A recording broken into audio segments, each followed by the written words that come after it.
In the quiet village of Umuoka, life moved slowly, almost like a song carried by the wind. Green hills stretched as far as the eye could see, and golden farmland shone under the afternoon sun.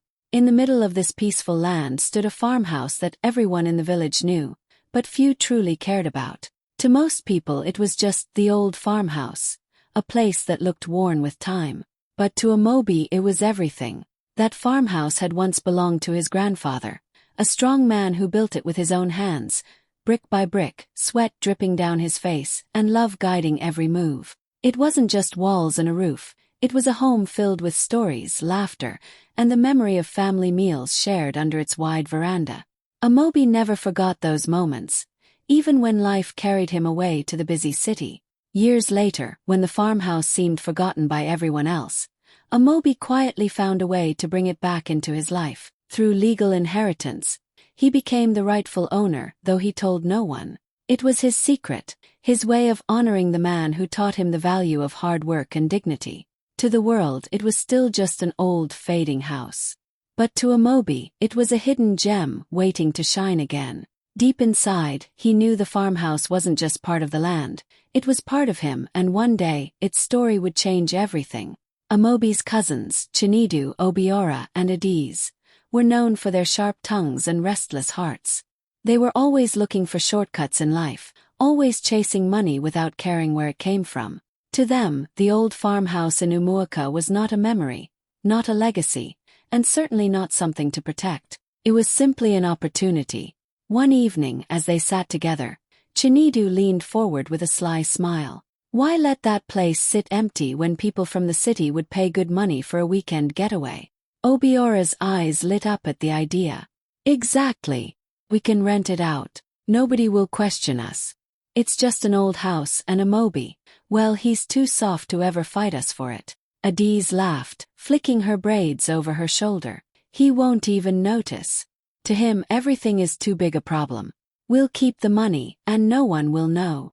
That was how it started, quietly, secretly, with whispers in the dark and promises of easy profit. Soon they found customers. Outsiders from nearby towns arrived with bags, excited to spend their weekends in the country farmhouse. Chinedu collected the money at the door. Obiora made sure drinks were plenty, and Adiz entertained the guests with her charm. Music echoed through the walls, laughter spilled out into the courtyard, and smoke from roasted meat filled the air. The cousins loved it. They loved the thrill of strangers admiring the house, of guests saying, "This place is so cheap. What a deal." Every word of praise felt like fuel to their pride. They pocketed every note of cash, never sharing, never admitting to the family what they were doing. To them it wasn't stealing, it was just taking advantage of something no one cared about. But deep inside, they carried a secret satisfaction that made their laughter even sharper. It wasn't just the money, it was the thought of Amobi, quiet, serious Amobi, who never raised his voice, who always seemed like a shadow in family gatherings. They told themselves he would never find out, and even if he did, he would never have the courage to challenge them. "Amobi is invisible," Chinedu would sneer after a night of counting money. "He's too weak to stand against us." And so, weekend after weekend, the farmhouse turned into a business without its rightful owner's knowledge. The garden grew trampled by careless feet, the walls gathered scratches from wild parties, and the peaceful air of the home was drowned under loud music and strangers' laughter. The place that once held the love of Amobi's grandfather was now nothing more than a marketplace for greed. The cousins thought they had it all figured out. They believed their secret would stay hidden forever. What they didn't know was that every careless word, every greedy laugh, and every stolen night was pushing them closer to the day Amobi would return, and when he did, the truth would break their pride in front of everyone. One warm weekend, Amobi packed a small bag and made the quiet journey back to Umuoka. The closer he came to the village, the more his heart filled with memories. The smell of wet earth after rain, the sound of children laughing in the fields, the golden glow of the farmland where he once played as a boy. He had been away for too long, and now, finally, he wanted to see the farmhouse again, the place his grandfather had built with his bare hands. But as he approached the familiar road that led to the farmhouse, something strange caught his eye. Parked along the dusty path were shiny, expensive cars. vehicles that didn't belong in the quiet village. The sound of music grew louder with each step, drums and bass thundering against the peaceful air. His heart began to race. This wasn't the silence of homecoming, it was chaos. When he reached the edge of the courtyard, the sight nearly broke him. Strangers danced wildly under the old mango tree where his grandfather once sat in the evenings. Smoke from grilled meat and spicy suya filled the air, mixing with a sharp scent of alcohol. Loud laughter echoed against the farmhouse walls, the same walls his grandfather had once painted with care. The garden, once full of yams and cassava, was now trampled by careless feet. Amobi stood frozen, his fists clenching at his sides. This was no innocent gathering. This was business. His cousin's dirty secret in full view. The house that held his childhood memories had been turned into a party house for outsiders. His chest tightened, and for a moment he struggled to breathe. How could they? How could his own blood show such disrespect to the place that symbolized family, sacrifice, and legacy? He wanted to storm in, to shout, to throw everyone out, but something in him held back. Anger was burning in his chest, but wisdom whispered in his ear. If he revealed himself too soon, they would deny it, twist the story, and mock him once again. He needed to be sure. He needed proof, and most of all he needed the right moment. So, Amobi stepped quietly into the shadows, blending in with the night. He walked around the courtyard, watching carefully, listening closely. Guests clinked glasses, boasting about how cheap the place was to rent. His cousins strutted through the crowd, collecting money, laughing, pretending to be proud owners of something that wasn't theirs. Every careless word cut deep into Amobi's heart, but it also sharpened his resolve. They thought he was invisible, that he would never return. Yet here he was, silently gathering the truth. And as he stood there, hidden but watchful, he promised himself one thing: this betrayal would not go unanswered. The farmhouse was his, and sooner or later, everyone would know it. Amobi slipped closer to the farmhouse, careful not to draw attention to himself. The music inside was loud, but the careless voices of the guests carried even louder. He leaned near the open window, the same window where his grandfather used to sit and watch the sunrise, and what he heard made his stomach twist.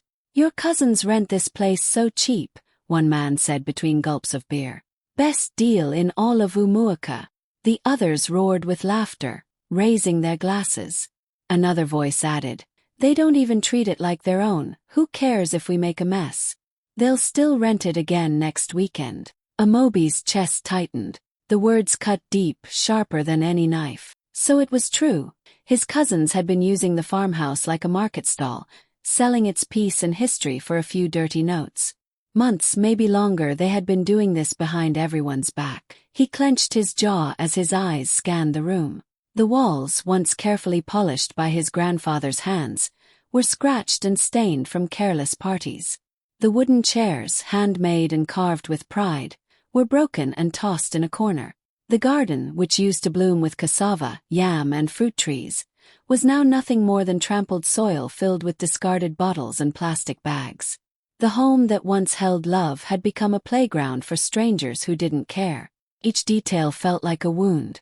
Amobi could almost hear his grandfather's voice in his memory. "This house is not just wood and bricks, my son. It is a legacy." Now that legacy was being crushed under dancing feet, loud music, and greedy hands. First he felt powerless. His heart pounded, his palms sweated, and anger surged like fire through his veins. But then something shifted. His silence was no longer weakness, it was strength. He would not rush in screaming, giving his cousins a chance to laugh at him again. No, he would wait, he would watch. And when the right time came, he would strike with truth so sharp that none of them could deny it. Amobi stepped back into the night air, his eyes burning but his face calm. The smell of roasted meat and alcohol mixed with the sting of betrayal in his chest. He looked at the farmhouse one last time before turning away. The strangers inside kept laughing, kept celebrating their cheap rental, not knowing the rightful owner stood just outside. In that moment, Amobi made a vow, not just to himself but to his grandfather's memory. This could not continue. The The farmhouse would not remain a place of shame. His cousins thought they had buried him under silence, but they had only awakened something far stronger. The quiet man they mocked was no longer silent. He was preparing for the day of truth, and when it came, nothing would ever be the same again. The following week, the air in Umuoka was filled with the smell of roasted meat, fresh palm wine, and laughter. The family had gathered for a big barbecue, one of those rare occasions when uncles, aunties, cousins, and children all came together under the same roof. The farmhouse wasn't mentioned, but Amobi knew it was only a matter of time before the truth spilled out. He sat quietly, listening, smiling faintly at the children chasing each other around, while inside him a storm was building. Plates clattered, drinks poured, and the sound of voices grew louder as the night went on. Chinidu, always the loudest, leaned back in his chair with a proud grin. "Ah, life is sweet," he said, slapping Obiora on the back. "You people don't even know how much money we've made recently." Obiora chuckled, his mouth full of meat. "Tell them, brother. Let them hear." Adiz, sipping her drink, added with a smirk, "Some of you think the old farmhouse is useless. But us, we've been smart enough to turn it into gold." Chinidu raised his glass high, his voice booming so everyone could hear. "We've been renting it out for parties and weekend trips. The best deal in Umuoka, and the fools keep coming back. And the best part, Amobi will never know. That boy is too weak, too quiet, invisible." Their laughter rang through the air, sharp and cruel, and for a moment, Amobi felt the sting deep in his chest. He lowered his eyes to his plate, his grip tightening around the fork. The very people who shared his blood, who once ate in that farmhouse with love and respect, were now mocking him as if he were nothing. But he didn't react. Not yet. He chewed slowly, his calmness confusing those who looked his way. On the outside he seemed unbothered, but inside, every word they spoke carved deeper into his resolve. His silence was no longer about fear, it was about timing. Grandma Ngozi, sitting quietly in her wooden chair at the corner, didn't miss a thing. She had lived too long, seen too many quarrels, and she knew the look in Amobi's eyes. While everyone else laughed at Chinidu's boasting, her sharp gaze stayed fixed on her grandson. She didn't speak, but in her silence she seemed to whisper, "Patience, my son. Your time will come." The cousins laughed louder, clinking their glasses, enjoying the attention as the other relatives half smiled and nodded.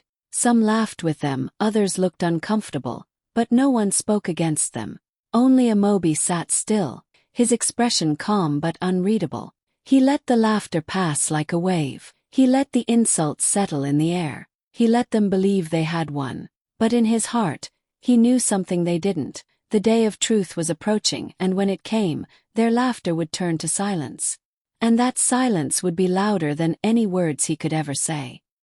The laughter around the barbecue fire was loud and careless, but Amobi's silence was heavier than the smoke rising into the night sky. He had listened long enough. His cousins' voices had filled the courtyard with pride and lies, and the time had finally come to end it. Slowly, Amobi pushed his chair back and rose to his feet. The sudden scrape of wood against the floor cut through the chatter. At first, no one paid attention until he spoke. His voice, calm but sharp, sliced through the noise like a blade. "That farmhouse you speak of," he said, his eyes locked on Chinidu. "Who told you it wasn't mine?" The courtyard fell silent. Cups trembled in midair. Laughter froze on lips that only seconds ago had mocked him. Chinidu's smirk faltered, his eyes darting left and right. Obiora swallowed hard, his jaw tightening. Adiz shifted in her seat, suddenly avoiding Amobi's gaze. Amobi didn't stop there. From the inside pocket of his jacket, he pulled out a neat folder. The papers inside bore official stamps, signatures and seals. He unfolded them slowly, deliberately, letting everyone see. "These," he said firmly, "are the legal documents of ownership. The farmhouse is mine. It has been mine all along." Gasps echoed around the courtyard. Some relatives dropped their spoons with a clang against their plates. Aunties leaned forward, squinting at the papers, while uncles murmured in disbelief. Children stopped playing, sensing something important was happening. Chinidu's face drained of color. His once proud grin vanished, replaced with a stiff jaw and nervous eyes. Obiora shifted uncomfortably, his hand tightening around his cup until it shook. Adiz forced a laugh, but the sound was hollow. "No, this must be a joke," she muttered, her voice trembling. But it was no joke. The documents glistened under the lantern light, undeniable proof that the house they had been exploiting belonged to the very cousin they called weak and invisible. "You've been stealing," Amobi said, his tone steady, his words ringing in every ear. "Not just from me but from this family. You've turned our grandfather's legacy into your business, into your playground, and you laughed while doing it." The silence that followed was deafening. No one dared to breathe too loudly. Even the fire crackling in the corner seemed to soften its sound. Relatives who once ignored Amobi now looked at him with new eyes.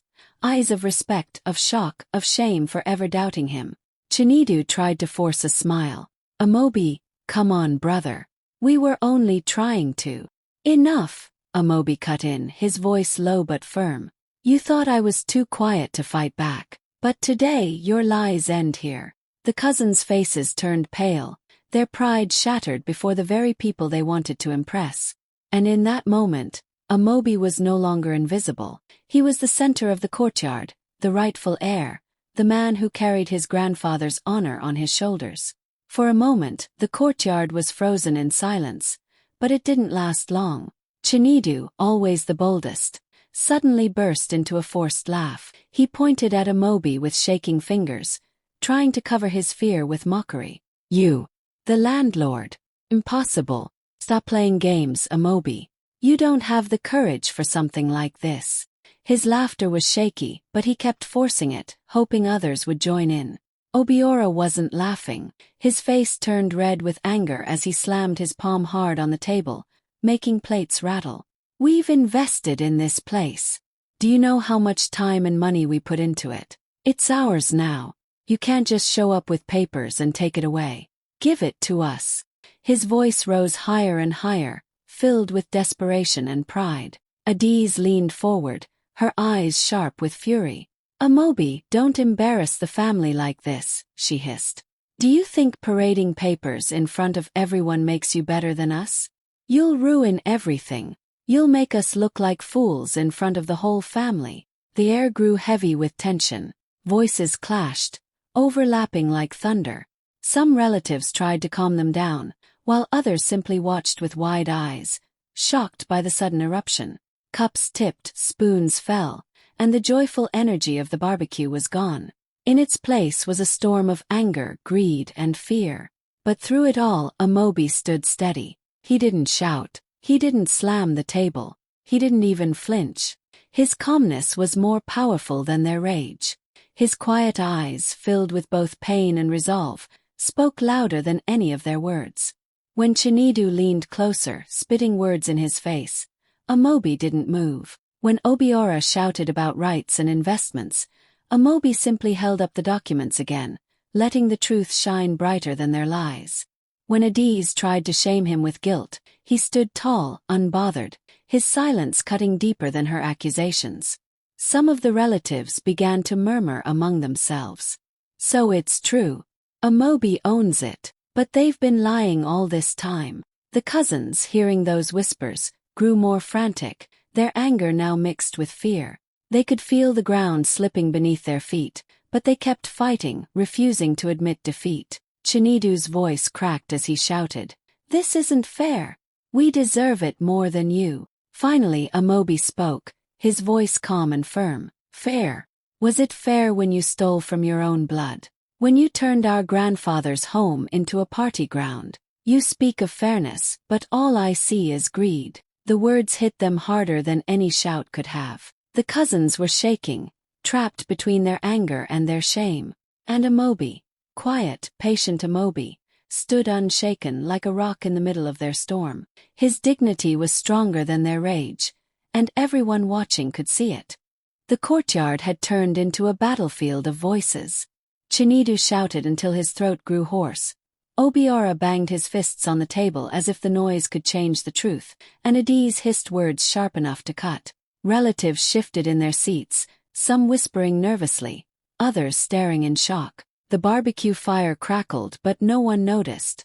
The night was burning with anger. Then, all at once, a new sound broke through the chaos.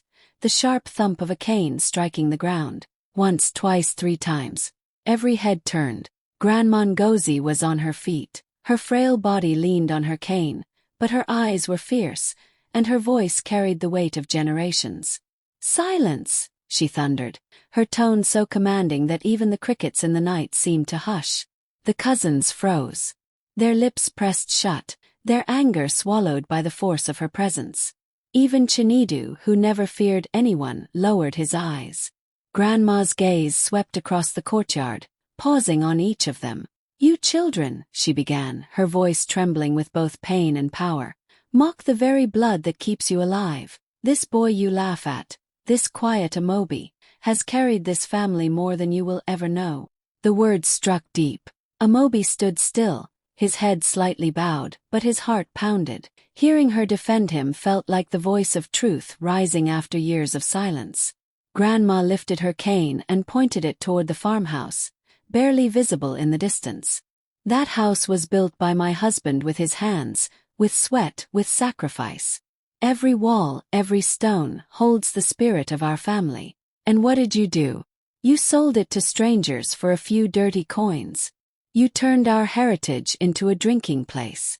You trampled on his memory for greed." Her voice cracked, but her fire did not dim. "Shame on you," she cried, her cane trembling in the air. "Shame for your greed. Shame for your lies. And shame for thinking that respect belongs to the loudest voices, when it belongs to the one who remembers where we came from." The crowd was silent, completely silent. Aunties who once whispered against Amobi lowered their heads. Uncles who had doubted him cleared their throats in discomfort. Even the children stopped fidgeting and stared at Grandma with wide eyes. The cousins' faces turned pale, their earlier arrogance crumbling into shame. Obiora looked down at his plate, his fists unclenching. Adiz blinked rapidly, fighting back tears she didn't want anyone to see. Chinedu's mouth opened as if to argue, but no words came out. Grandma's truth had stolen the ground from under their feet. Amobi's chest swelled with quiet pride, but he did not speak. This was not his victory, it was his grandfather's, his grandmother's, and the dignity of the family's legacy. And as the night grew still, everyone knew one thing for certain. Grandma Ngozi had spoken, and her word was final. The silence after Grandma Ngozi's words was heavier than stone. The cousins, once loud and proud, now sat with their heads bowed, unable to meet anyone's eyes. Their arrogance had been stripped away in front of the entire family, leaving only shame. Some uncles wasted no time. "Chinedu, Obiora, Adiz, how could you?" one scolded, his voice sharp with disappointment. "Do you not know the meaning of family? Do you not know the meaning of respect?" Another uncle shook his head, muttering, "Greed will destroy you faster than hunger." The aunties, who usually loved gossip, whispered among themselves, their eyes darting at the cousins with disgust. "Imagine turning the family home into a party house," one hissed. "Such disgrace," another added, "and to mock Amobi, the only one who respected tradition. Shameful." Those who had once laughed at Amobi for being too quiet, too invisible, now saw him differently. Their whispers carried a new tone, respect. "He was silent but strong," one relative said softly. "He stood when it mattered." Heads nodded around the courtyard. The very people who once overlooked him now praised him, seeing him as the man who carried the family's true honor. Even the guests who had rented the farmhouse sat uncomfortably, realizing the truth. They had been paying money to thieves, celebrating in a home that was never theirs to rent. Murmurs rippled among them. "So this house belongs to him. We were tricked." Their eyes turned cold toward the cousins, their earlier cheer replaced with embarrassment. The cousins, sensing the walls closing in, tried desperately to defend themselves. Chinedu lifted his head, forcing a weak smile. "We only did it for the family. We wanted to bring in money to keep the house alive." His words sounded empty, like a drum with no beat. Obiora leaned forward, his voice sharp but shaky. "We invested. We repaired things. Without us, the house would have collapsed." But his words collapsed instead, smothered by the memory of the broken chairs, the ruined garden, and the wild parties that had damaged more than they had ever fixed. Adiz tried one last time, her eyes darting between relatives. "Please. We didn't mean to disrespect anyone. We just thought." Her voice trailed off, the weight of the truth crushing her excuses before she could finish. No one clapped for them. No one nodded in agreement. Every attempt to justify their greed fell flat in the air, collapsing under the undeniable truth of Amobi's papers, Grandma Ngozi's words, and their own shameful actions. Amobi stood quietly, not needing to gloat or shout. His silence was more powerful than their pleas. And in that silence, the cousins' humiliation was complete. They had mocked him, underestimated him, and stolen from him. But now, in front of the entire family and the village guests, they were nothing more than thieves exposed in the light. Their pride was gone, their voices broken, and their shame was the only thing left standing. Beside them, as the night grew calm, all eyes turned to Amobi. The anger, the shouting, the shame, it had all settled into silence. Standing tall, he looked around at his family, his voice steady but full of emotion. "This farmhouse," he said, his hand pointing toward the old home in the distance, "will no longer be disrespected. It is not a market. It is not a playground. It is our heritage, built with sweat and love by my grandfather. From today it will be restored, not for profit but for family." His words carried through the courtyard like a flame, burning away the last shadows of doubt. For a moment no one moved. Then slowly hands began to clap, first a few, then more, until the entire gathering was filled with the sound of applause. Some relatives even stood, their eyes shining with pride. Those who once overlooked him now looked at him with respect, as though truly seeing him for the first time. Grandma Ngozi smiled, her cane resting against her chair, tears welling in her eyes.